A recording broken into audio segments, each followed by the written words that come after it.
Hey guys, so in this second video, I will be explaining about the renal tubular disorders. So anything that can go wrong from after the glomeruli, after Bowman's capsule, everything onwards. So this will include renal tubular acidosis and Gitleman syndrome, Bartter syndrome, some other specific diseases, Fanconi syndrome, you hear that a lot, Fanconi syndrome.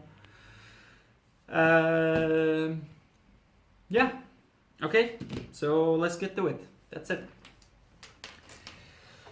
So, in order to do this time, we said we have the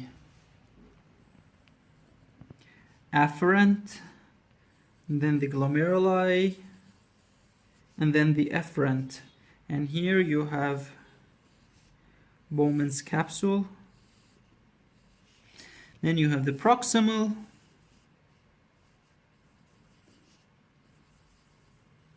and the distal, loop of Henle, and then distal.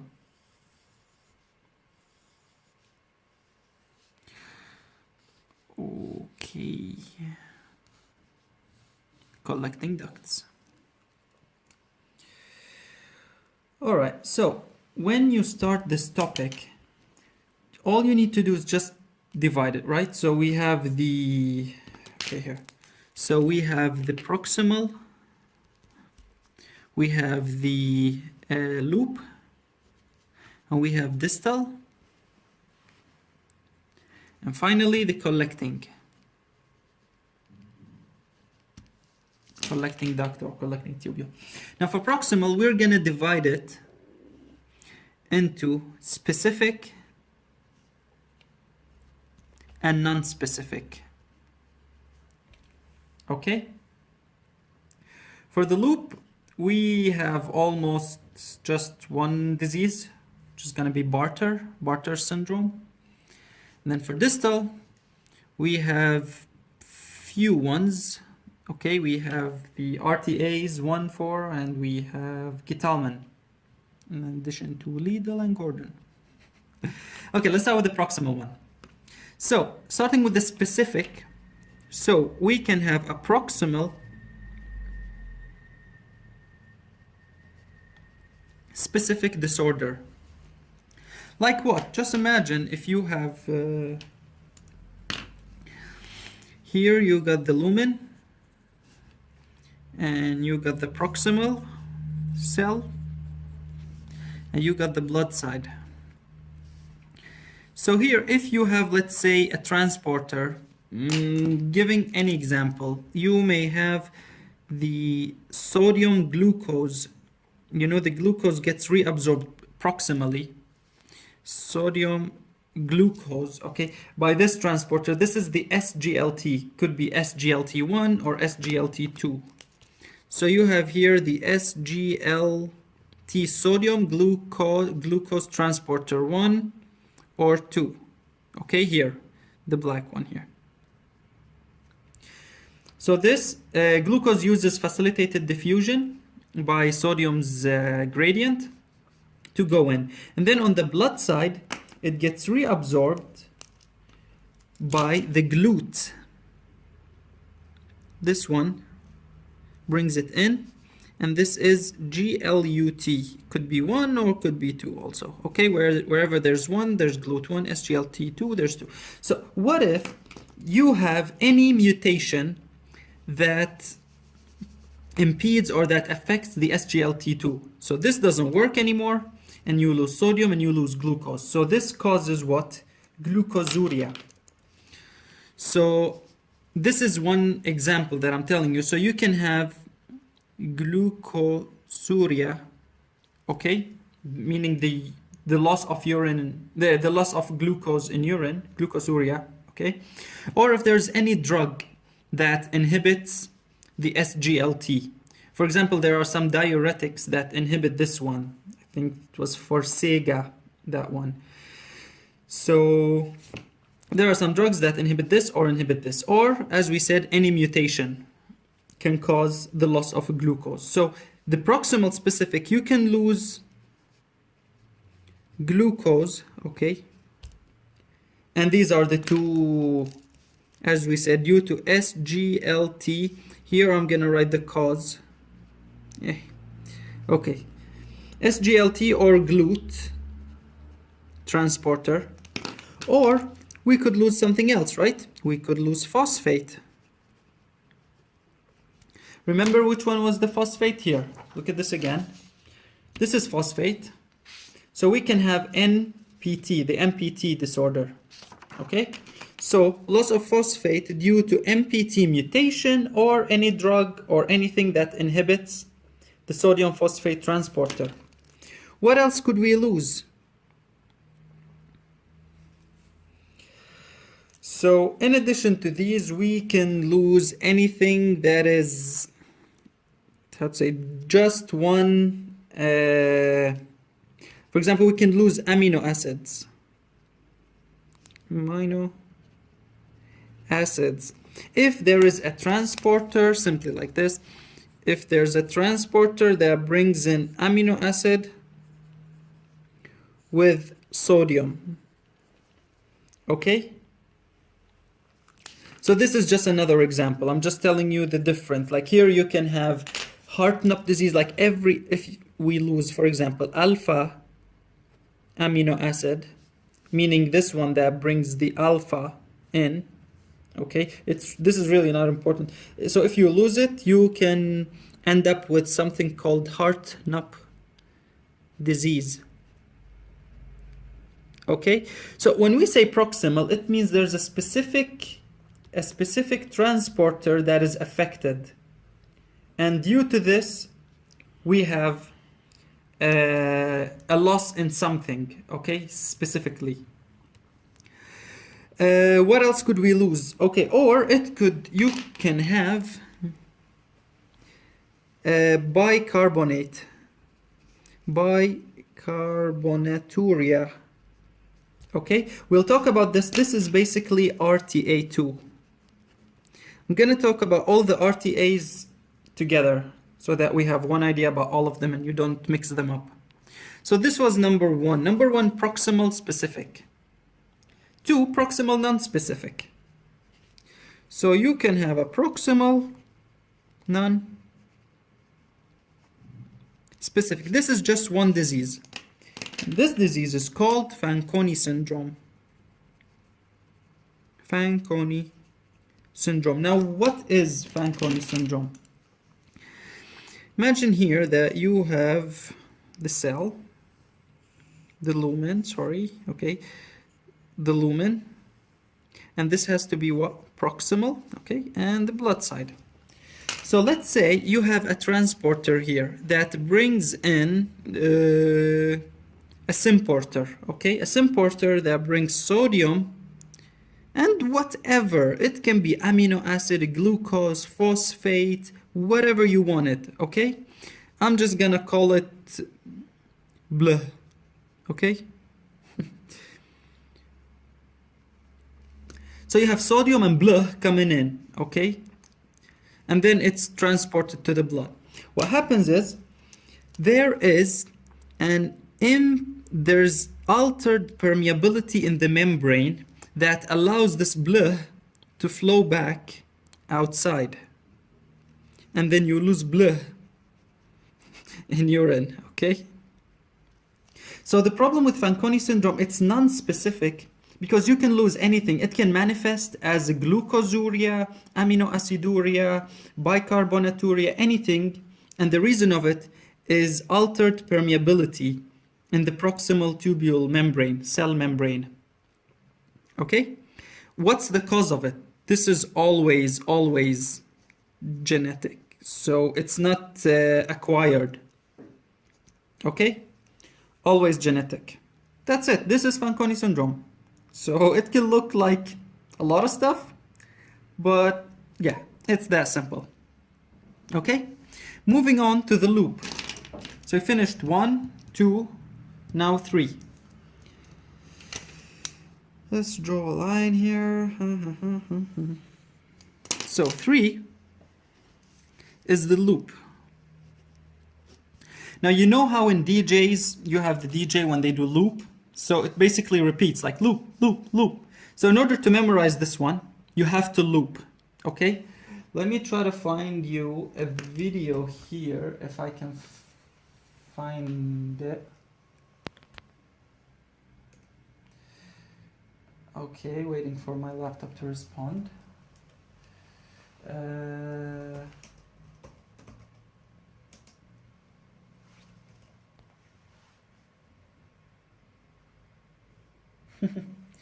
Okay, I'll try to talk a bit while this thing tries to work. Pop, pop, pop, pop.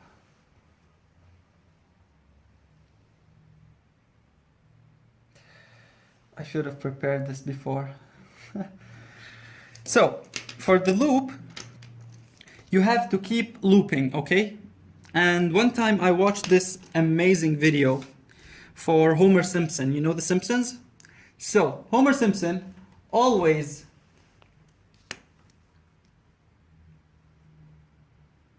okay, look at this now.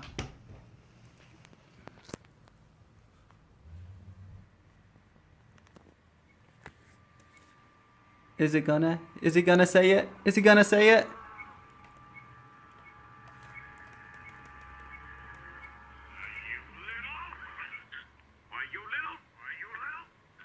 Bart, you see?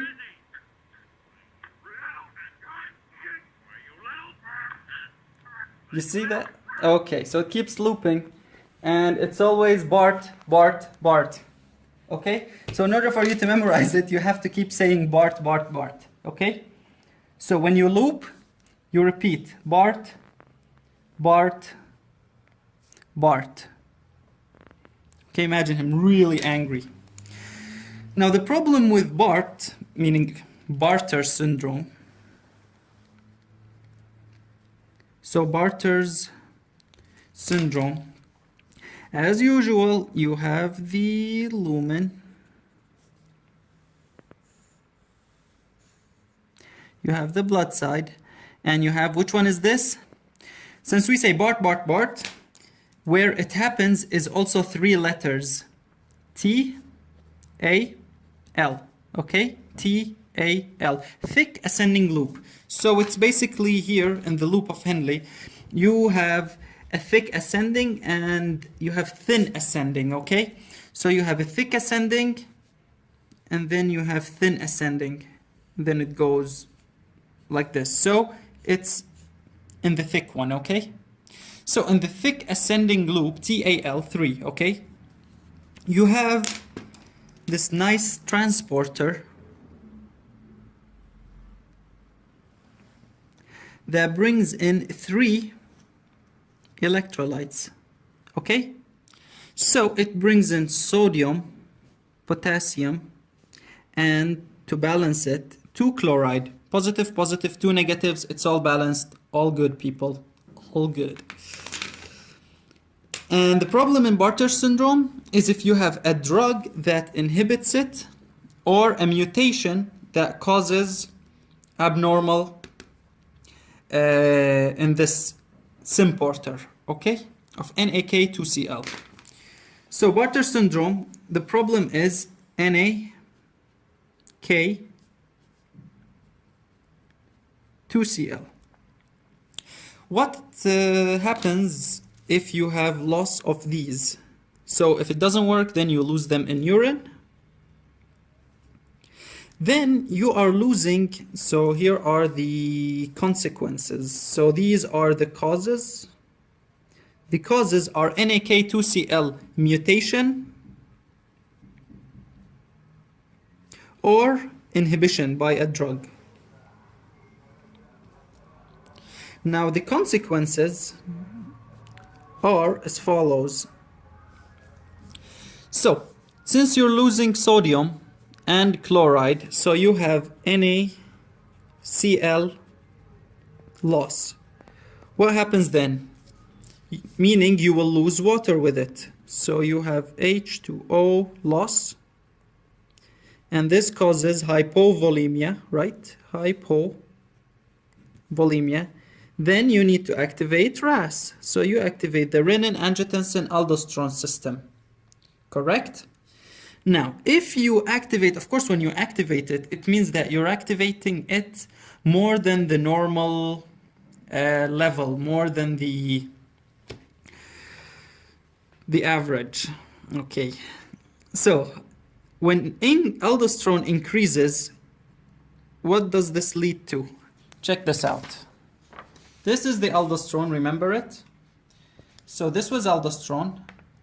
When there's a lot of aldosterone, because there's a lot of RAS, we get hypertension, hypervolemia, metabolic alkalosis, and hypokalemia. But we don't mention all four of them right away. Why? Because in here, the main problem is, the primary problem is causing NaCl loss, causing a hypovolemia. So you cannot really end up with hypervolemia. This is just to balance, to compensate the hypovolemia, okay? So we don't get this one, okay? Hypertension, now here's the thing. Hypertension you might, but not because of the aldosterone, but because of renin and angiotensin. Both of these are vasoconstrictors, if you remember. So due to its vasoconstricting effect, you might, so I'm just gonna write it as plus minus hypertension, okay?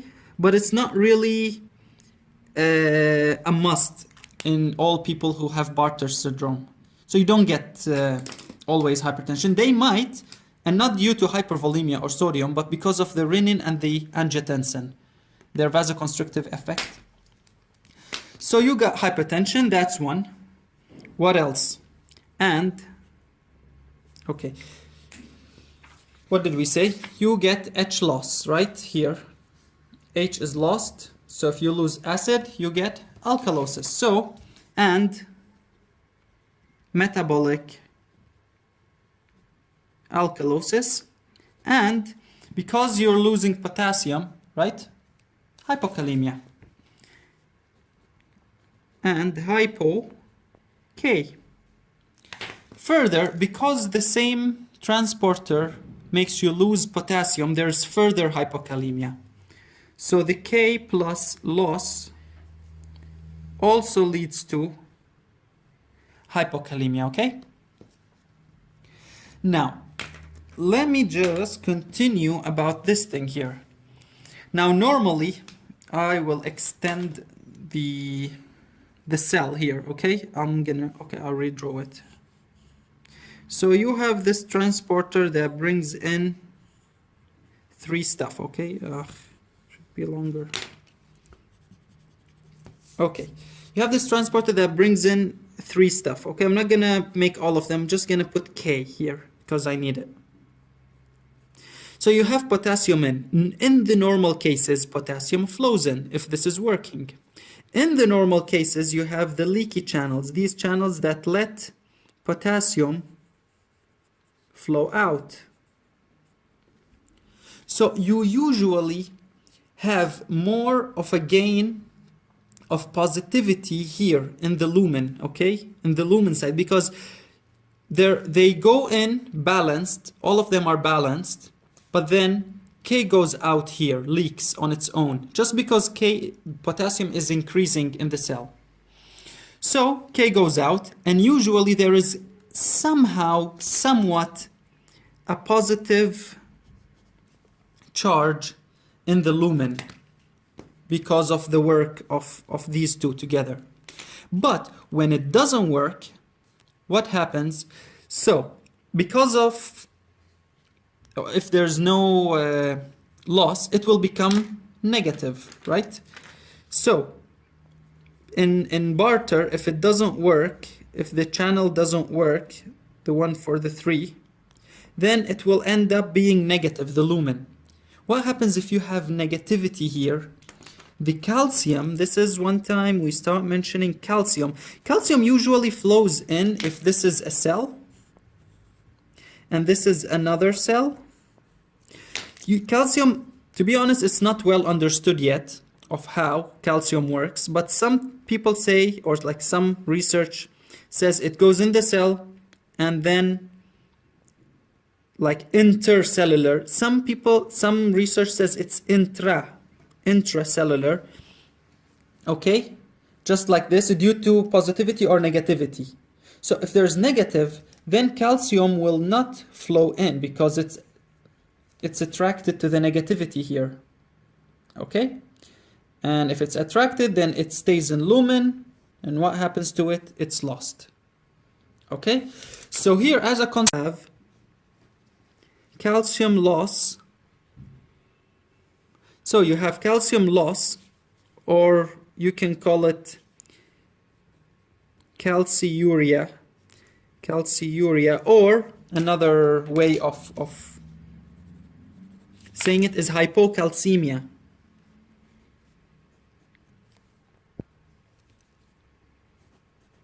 Hypo, if you want to talk about the blood side, hypocalcemia. Okay? This is something else. So remember, Bart, loop, TAL, NaK2Cl. Okay? 3. Everything is about threes. 3. And it has even 3 consequences. First consequence, sodium chloride loss has the 3 consequences. And you have the K loss. So 1, 2, 3. Alright? And this is about Bartter. So we got here, okay, I'm not gonna, okay, you got A, and you got B and C. Okay? These are 3. Now, we finished the loop. Let's move on to the distal. Okay? So 4, I'm not gonna draw it here. So 4 is the distal. Now notice these letters. Distal rhymes with Gital. Okay? So in distal we have Gital, meaning Gitleman or Gitleman. I don't know how you pronounce it. Nobody pronounced it right for me. So this one is supposedly a bit easier. So you have the lumen. Which one is this? It's not proximal, not TAL, but distal. So distal tubular cells and the blood side. Now which, okay, why did I...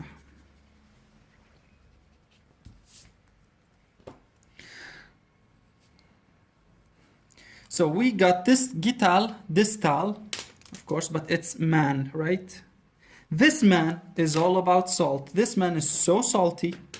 I have no joke that rhymes with salty. So this man is so salty that he just loses salt, okay? Then what's the problem here? What's the antiporter that is affected? Simply Na with Cl. Okay? So in Gitleman, there's loss of function, mutation. So NaCl, antiporter, or sorry, symporter. Symporter, loss of function, mutation. These are the causes, okay? So here, cause mutation or drugs that inhibit it. And these are the distal diuretics, drugs which are thiazide diuretics. Sorry, about this one, the causes, we said a mutation or inhibition, which means the drugs. They are loop diuretics. Okay? So this is one thing. The other is loop diuretics, like furosemide.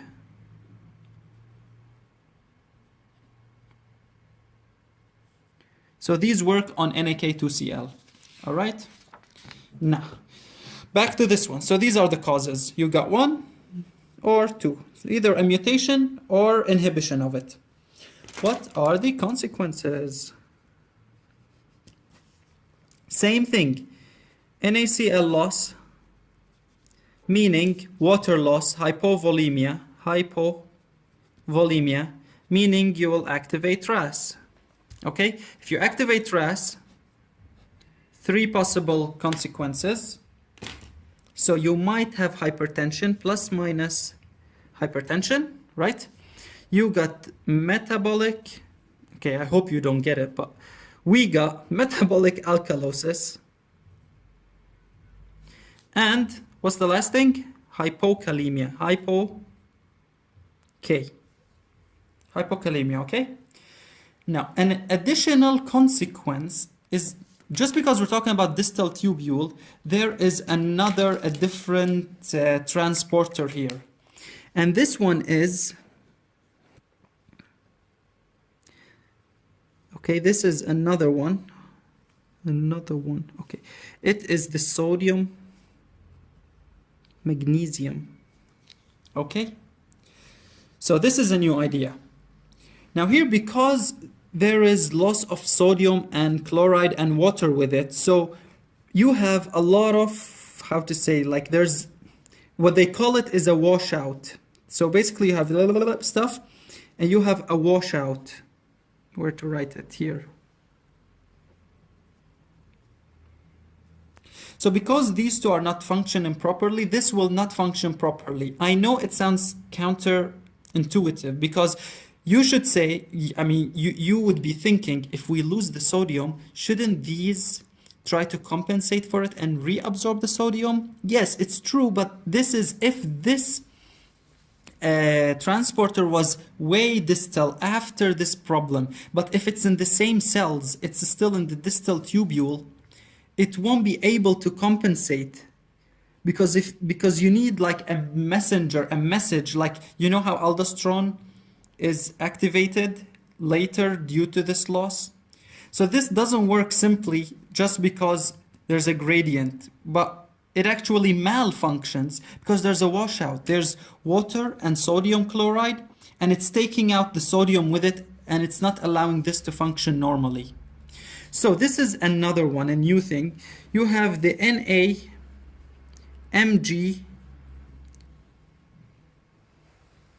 symporter malfunction, and this leads to Mg loss, magnesium loss. Okay, so you can call it hypomagnesemia, hypomagnesemia, or hypermagnesiuria. Okay, whatever you want to call it.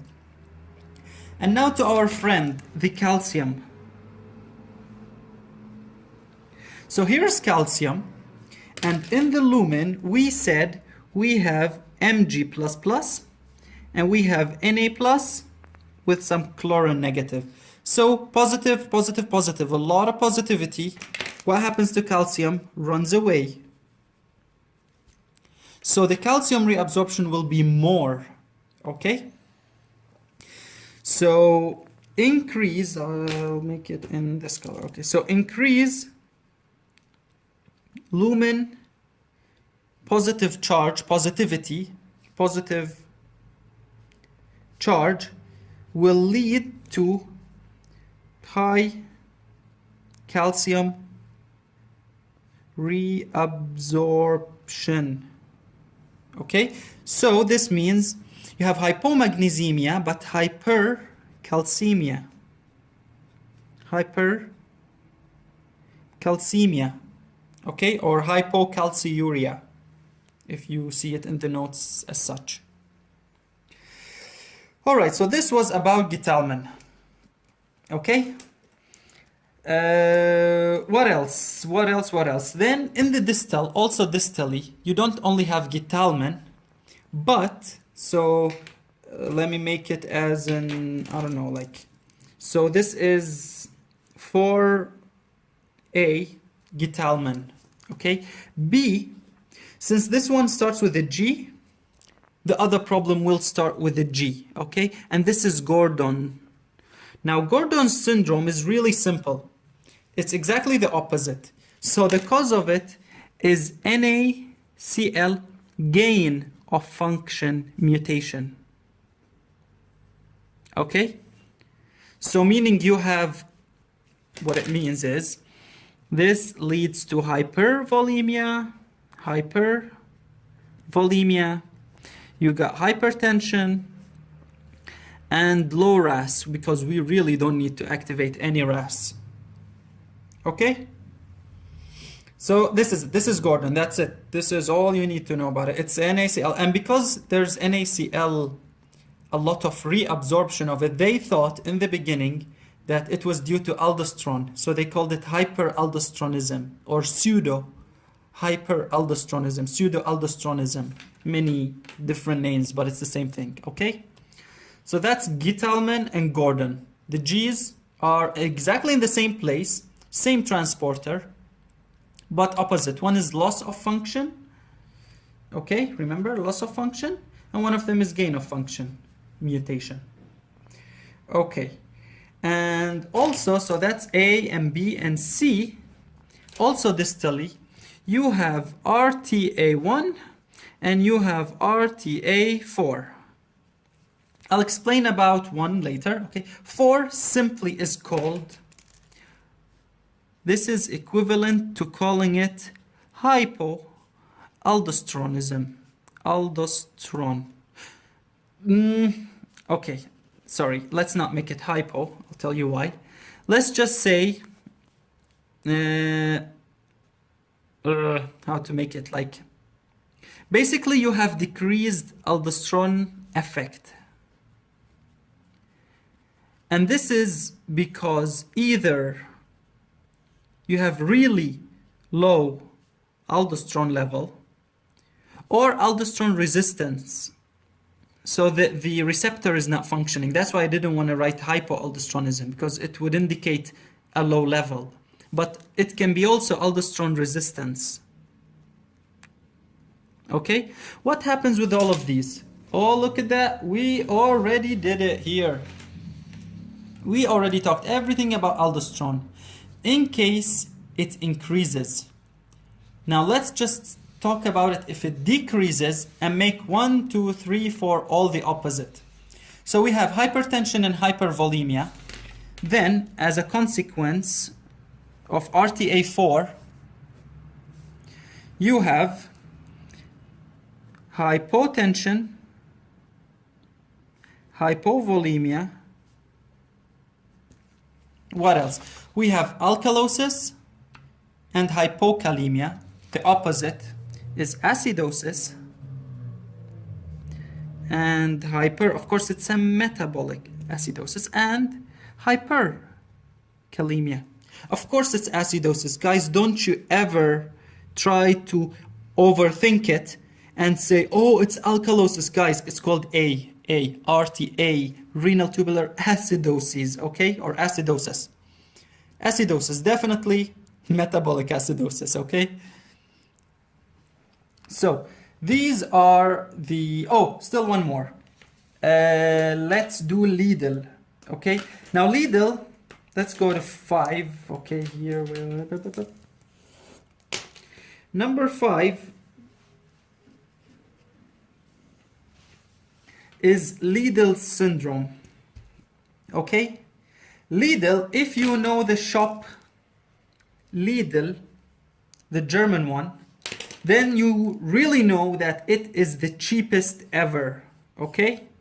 It is the cheapest shop that you can, forget Tesco's, forget Spar, forget all like Target, I don't know what shops do you go to. This Lidl is the cheapest, okay? And in here it has epithelial sodium channel, just channels that are open. So you have here, you see, just open channels for sodium. So that's why it's the cheapest, just allows. So as we said, in Lidl it has open doors, okay, open channels. They are called epithelial sodium channel. Okay, I don't know if some of you understand this in Arabic, but the way I just memorized this is that this syndrome, this like Lidl, because it's so cheap, it's kind of like the problem is ENaC, all the other syndromes, okay? So this is the problem, okay? ENaC. And we said the mutation is gain of function mutation. What does it lead to? If there's a lot of sodium reabsorption, it's exactly as actually they call it hyperaldosteronism, pseudo-hyperaldosteronism, or pseudoaldostronism 2 or 1, I think. So this means exactly as Gordon, gain of function, a lot of sodium comes back, hypervolemia, hypertension, and low RAS, okay? So you got hypervolemia, hypertension, and low RAS, okay? So yeah, this is it. This is Lidl. So as you see, it's simple. We got two that are gain of function mutation. Gordon and Lidl are gain of function, okay? So there's increase in sodium chloride. And the other two that are loss of function are Gitleman and Bartter. Gitleman is NaCl loss of function, doesn't work, so we lose. And Bartter was the NaK2Cl. Okay? So these are the things about Lidl. Now let's move on to the renal tubular acidosis, to RTAs. So RTAs. Okay, we have RTA. Now here's the thing. In here, okay, in this one, if you remember, it goes like this. We start with proximally. You would expect to have RTA1, but no, you have two. First two and then one. And here you have RTA1. Okay, 4 is easy. 4 is the last one. It's about aldosterone. 4 is for aldosterone. So 4 is 4. Okay, 4 is for aldosterone. 2 comes first, proximal, and 1 goes distal. This 1 and 2, the naming depends on the time they discovered it. So they discovered this one first. Okay. So let's explain RTA2, proximal, and then this one, right? Proximal, it was one of the selective or specific or selective problems, a bicarbonaturia. But let's see, what is it? So RTA2. Here,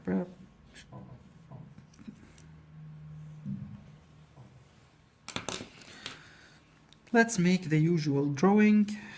You have the lumen, the cell, extension to cell. It's the same cell. So this, because it's 2, meaning proximal, okay? Proximal tubule. And then you have the blood side. Now I'm going to explain to you the normal physiology, and then I'm going to tell you about what goes wrong. So here you have an afferent arteriole. And then you have the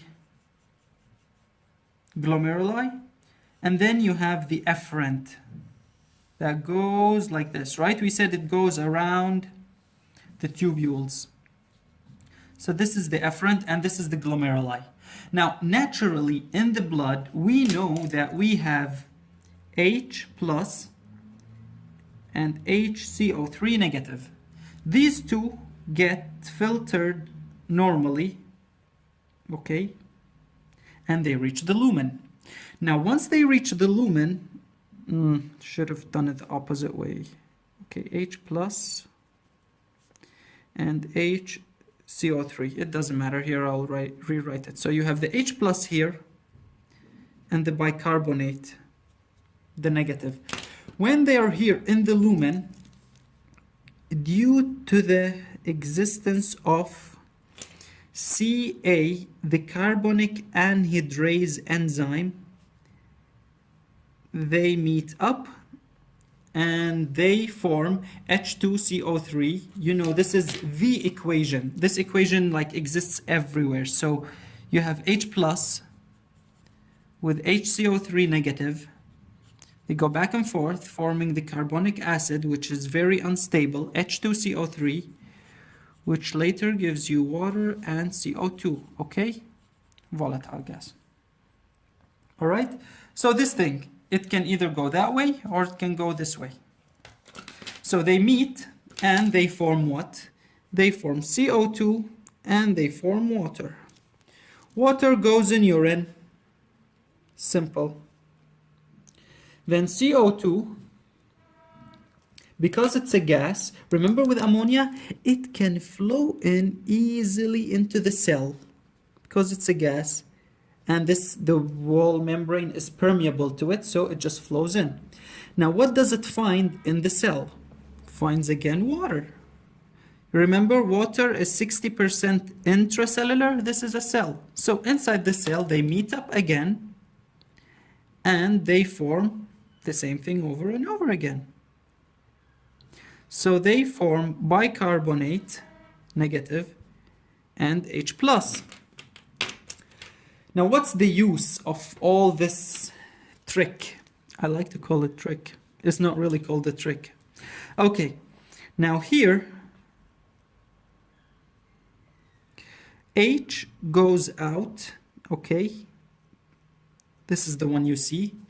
In exchange for something really valuable that we need. What's the main goal of reabsorbing this? A positive for a positive. So we reabsorb sodium. You see here? So here it's like we did nothing. It's easy. No ATP needed, no energy, just positive for positive, okay? And then the sodium, how do we reabsorb it into the blood? There's a symporter that takes one negative and one positive, and now sodium is in the blood in addition to bicarbonate. And notice what happens to this bicarbonate. It is now in the blood and flows, and it comes back again here.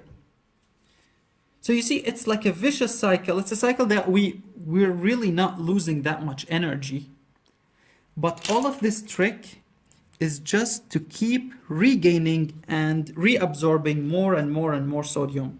I mean, I don't know, the first time I learned about this, I was mesmerized. I was really like in shock. How does the body like function so minutely? I don't know, like so smart. So anyways, this is the normal physiology, okay? Now, in addition to this, just so that we can keep the sodium flowing here and we keep a gradient for it, you know, flowing from lumen to cell to blood, there are other channels or other transporters that help this mechanism. Here, for example, we can have sodium phosphate, okay, sodium phosphate, or we can have sodium citrate, or we can have sodium oxalate, we can have sodium with any amino acid. So you can have anything like sodium with something. I just made them all into one transporter, but it's usually different transporters. All of these help this system to keep on going. So they keep on the sodium so that you have high sodium here, so that it can flow here and it keeps going and going. In addition, here also you have the NAK ATPase, okay? So you have sodium reabsorbed, but this one uses energy. And potassium comes here. Okay, this is an additional thing. All right? Just so it keeps the sodium flowing in and keeps the gradient. These are just to help, but they are important to the whole system, because if they do not work properly, then there will be a problem in here. Now, any problem in this whole system is RTA. All of this was the normal physiology. So what are the causes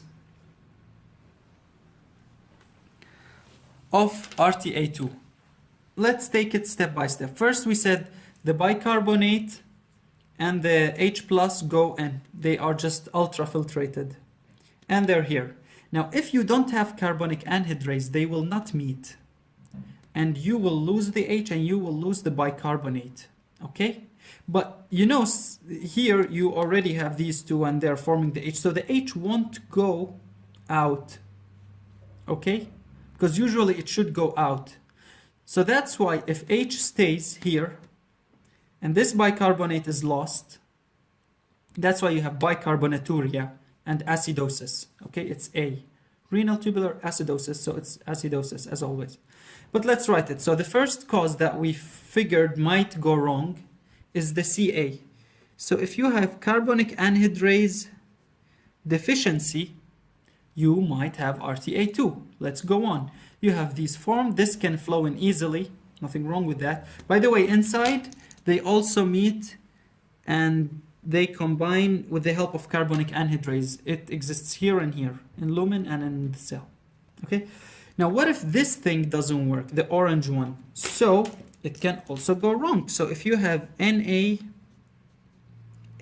mutation or a drug or anything, so loss of function, mutation, or any drug that inhibits it, then it will cause the same thing. What else can go wrong? So these here. What if this one doesn't work properly, the NaHCO3? Then also all of this won't function. So you might have the NaHCO3. So this one we said antiporter. And this one is a symporter. Symporter mutation. What else? Additionally, we said we need these and these. So if there's NAK ATPase, it's a star, so it's an ATPase, so you know. So if you have this, it might cause RTA2, or this one. So, or if you have sodium phosphate or sodium oxalate, I'll just draw this. It just means it's a symporter or antiporter, just a transporter generally. Or, okay, oxalate or sodium citrate, blah, blah, blah. All of these helpers, okay, that help the gradient to keep the system functioning properly. So any of these can cause it. What are the consequences? So consequences, we said you have the loss of HCO3 loss. This one right here is lost. Because usually it should be this. I know it meets here, but it should be reabsorbed. If it doesn't work, this is not absorbed and this is lost. So bicarbonaturia. Bicarbonaturia. Now, what does this mean? If you lose bicarbonate, it means acidosis. Don't you ever say it's alkalosis. The name, guys, the name, A for acidosis. So this is one thing.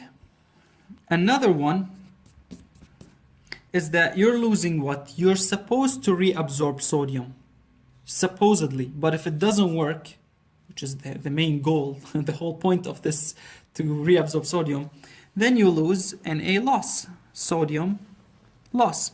And if you lose it, almost the same things, guys. RAS activation. Okay, and if you activate RAS, then you have hypokalemia. Right?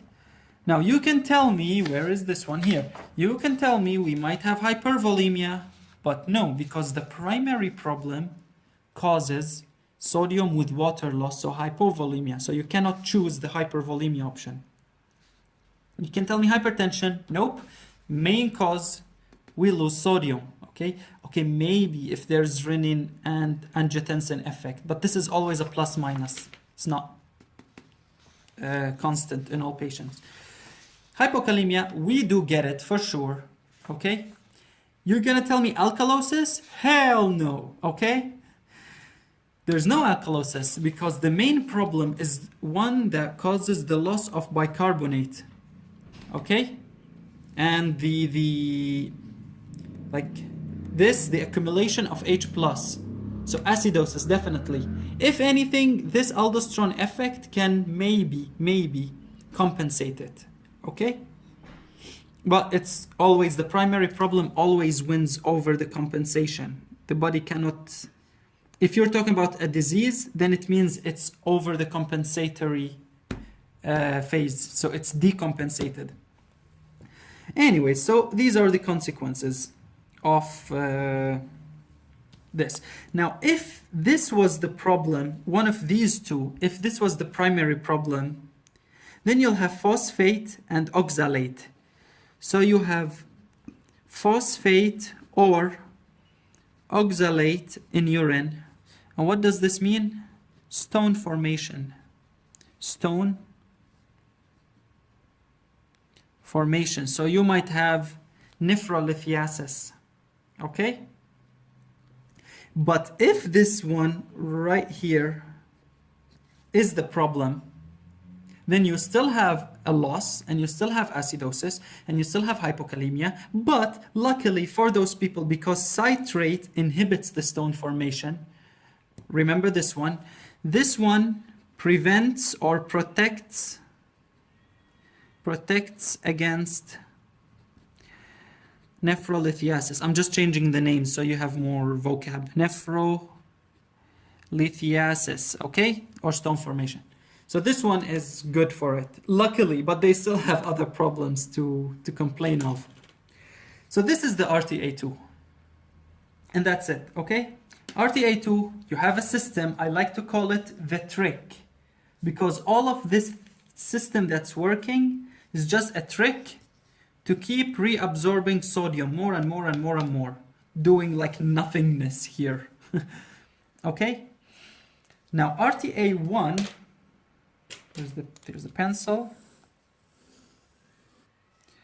Let's talk about RTA1. Because it's 1, here, because it's 1, so where does it occur? Distal. Okay? So distal tubule. Here's the distal tubular cell. This is the blood side. This is the lumen. Now this has another name. Maybe it's an old name, but it helps a lot. This used to be called H plus mishandling. Mishandling. I hope it's clear to you. Okay, it's clear, yeah. So this is H plus mishandling. It's all about the H. Okay, and since it's an A, it's an acidosis, then H has to accumulate somehow. Let's see how it does. In the distal tubule, we have normal mechanisms that work here. We have the HK antiporter, okay? So we get rid of H so that we reabsorb K, okay? So this is HK ATPase, okay? This star meaning it's an ATPase. So here you can have a problem. These are the causes. What can cause this? So you can have the HK, okay, here, HK ATPase, or I always like to draw it like this. This is like a cannon. It just pumps. It's a proton pump. It just H out, okay? And that's it. So, or if you have the H ATPase. So if this doesn't work, or if this doesn't work, then H accumulates here. This one, we don't get K in, and we don't get H out. So you don't get H outside, meaning you got your acidosis. And if this is the problem, additionally, you will not reabsorb potassium. So this will also cause hypokalemia.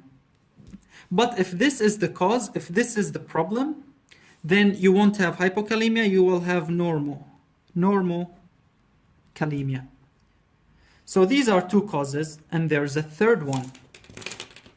The third one is if someone is taking a drug like amphotericin B, Ampho B, this drug is an antifungal drug. If someone is taking it, then this causes altered permeability. Remember Fanconi syndrome, how we said there's altered permeability? It's the same thing in here exactly.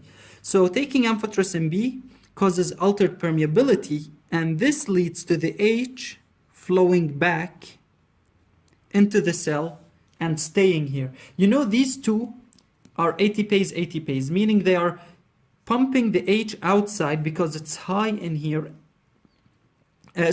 Because it's low in here and high in here. It's against the gradient. That's why these two are ATPases, using ATP.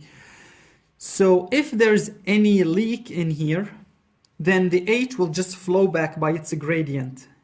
Okay, so that's why these two, like in amphotericin B, they just flow back. So the third reason is ampho B. Someone who's taking this drug, they will get also H plus accumulation in the cell.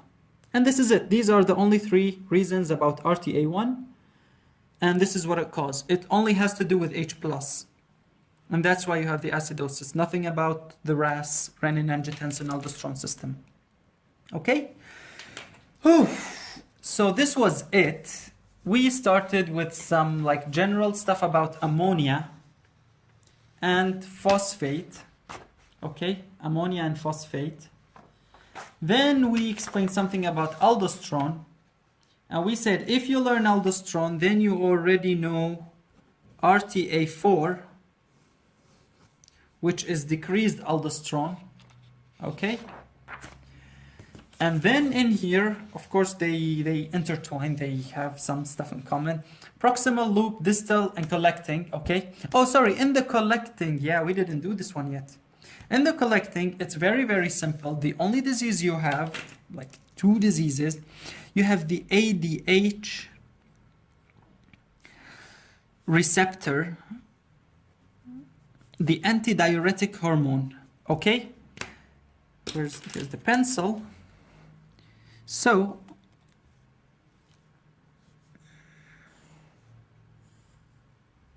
here you have the ADH receptor, and here you have the aquaporine, okay, that brings back the water. So, you can have the problem in here or in here. Both ways, you end up with not reabsorbing the water, and you get the diabetes insipidus. Remember this one?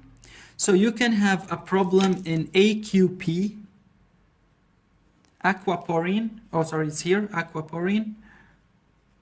Okay, or the ADH receptor.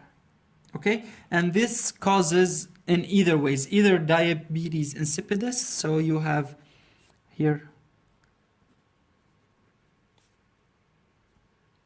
diabetes insipidus.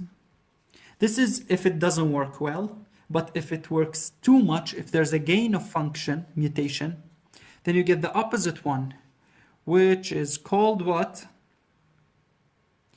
Yes, syndrome of inappropriate ADH, SIAD, like this CIADH. This one, yeah. This is too much, and this is too little. Either too little hormone or unresponsive. Sorry, this is an H. Yeah, but it doesn't matter. You know what I mean. These are in the collecting ducts. Let me just check if there's anything we didn't mention about. If there's anything we didn't mention yet. So we talked about the RTA. This one. Let me start from okay, renal tubular acidosis. These are the RTAs. As we said, 2 and 1 and 4. These are the etiology. If it's a primary, okay, here he just classified it by the cause. And blah, blah, blah. Okay, RTA1, as we said. Etiology, okay, RTA4. Wait, there was a chart, I think. Here, Gitleman mentioned it, Liddle mentioned it. The pseudo-receptive, pseudo-hypoaldosteronism. Okay, Gordon. Diabetes insipidus. Okay, diabetes insipidus. Of course, we said it can be nephrogenic or central, and RTA1. So this is it about Kidney stuff. I know this was a very long video. I'm not sure if I'm gonna make it into 2 separate videos or not. If you have any questions, write them like in a comment. I don't know. You don't need, as usual, you don't need to send it to your friends. You learn it and you explain it to your friends. Okay, I don't need the fame, guys. Already have enough. So good luck, study well, and see you next time. Bye.